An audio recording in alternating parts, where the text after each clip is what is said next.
All right, I'm coming back with another video. Now, this is kind of interesting because now I've made several different videos from several different positions.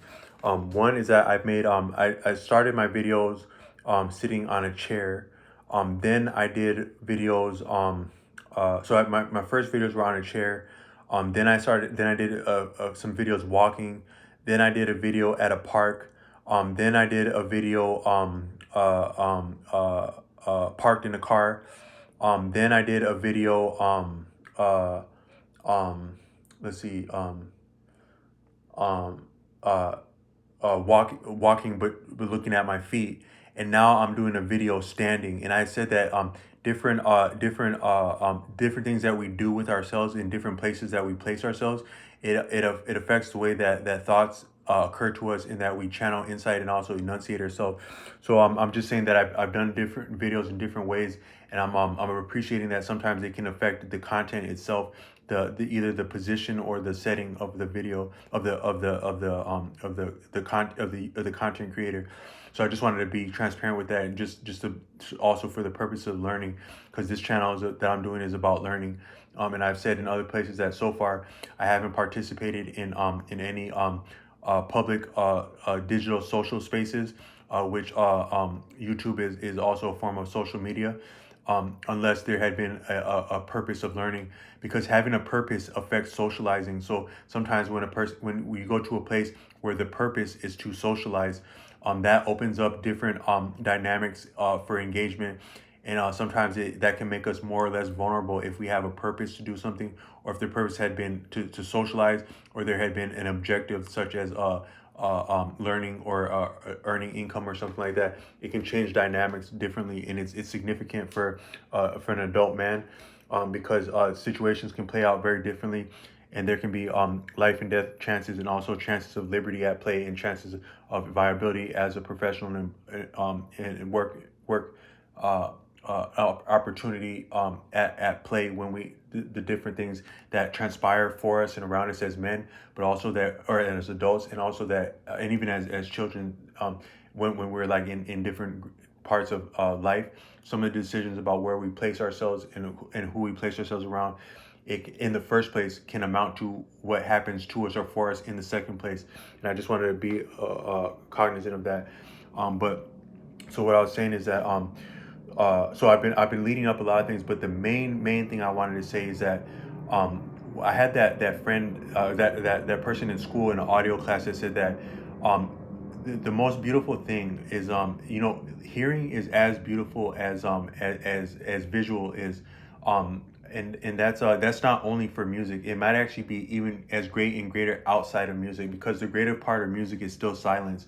Maybe silent, but I think that hearing is so beautiful, and it doesn't it actually, if you just actually appreciate how beautiful hearing is, and especially the variation of sounds. Like, I was taking a walk home today. Like, I had walked past the liquor store, and I was doing this thought movement of like imagining, and now I had taken my glasses off. I've been taking my glasses off more recently, and you can really appreciate that that there's a little bit of there's a difference in terms of the clarity of what you're seeing, and then how things can look had you had on glasses when you take off glasses. But sometimes I imagine that I had glasses on that were somewhat just a little bit limiting the vision, and then that can make you lean into your hearing, because you can actually, we lead with our vision, but I think that's a habit. That's not necessity. I don't know what, I don't think that's a necessity. Some people say that I saw somewhere that you can tell the type of the function of something in nature by the placement of the eyes. The animals that are, generally speaking, the animals that are prey, they have a broader peripheral vision, and their eyes are more so on the side of their head, like if you imagine like a goat or something. But then the animals that are predators, the eyes are more centralized and forward gazing, because they're projecting their gaze. They're not so much taking in their environment as much as they're projecting. And so but I think that an exception to that might be like a hammerhead shark. But I actually, I was called a hammerhead shark in school, because it may that's interesting, because so I was always so I was a little bit, I was always like the last one looking for a conflict in school, because I wasn't about that even at a young age. But I was also somewhat aggressive, because I was in sports, and I had a temper when I was young, and I also I was interested in things like I was interested in things that are tough when I was young, and I was coordinated around some of it, but yet I was still always more of a lover than a fighter, even though I was interested in things like fighting uh and so maybe that might be why I appeared like a hammerhead to someone in school, but all I meant to say is that we can lead with our you could lead with your nose. Like some people they might use their nose more, or some people might feel more. That'd be interesting to meet someone that led more so with their being sensual, with feeling.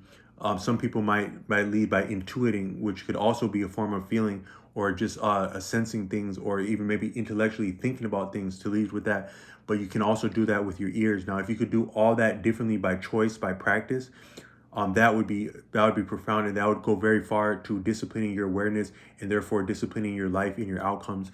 But if you actually were to go and just appreciate the sounds you're hearing, it is very beautiful. It is sublime to just take in sounds, just like you would take in things in a day, like the sunshine, the sky, the trees, the flowers, the families, the lovers, the ordinary people, the construction workers, the vehicles. Maybe it's seldom a fancy vehicle, a fancy plant, a fancy bird, something like that, or a simple plant, a simple bird.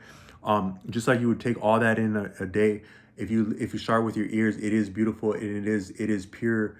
It is pure harmony. Then on top of that, you hear some birds singing or communicating like a cadence, um, balancing an environment that is very beautiful. On top of the natural sounds, you pass some people on a patio having a conversation, while the birds are doing that, and you have some different sounds.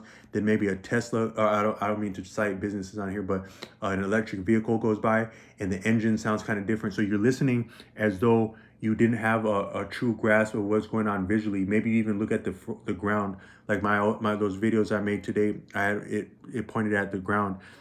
You hear that way, and life is really interesting in a different way than it normally is, and beautiful. And I would say, like that, it might even be more beautiful than music.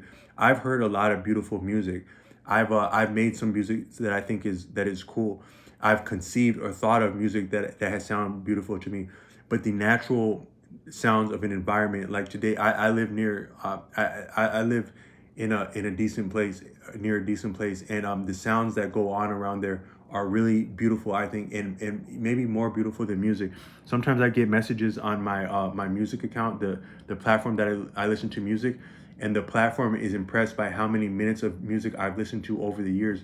I listen to probably about 2 hour, at least 1 to 2 hours of music per day for the last per day without missing any, but about 4 days for the last about 9 years.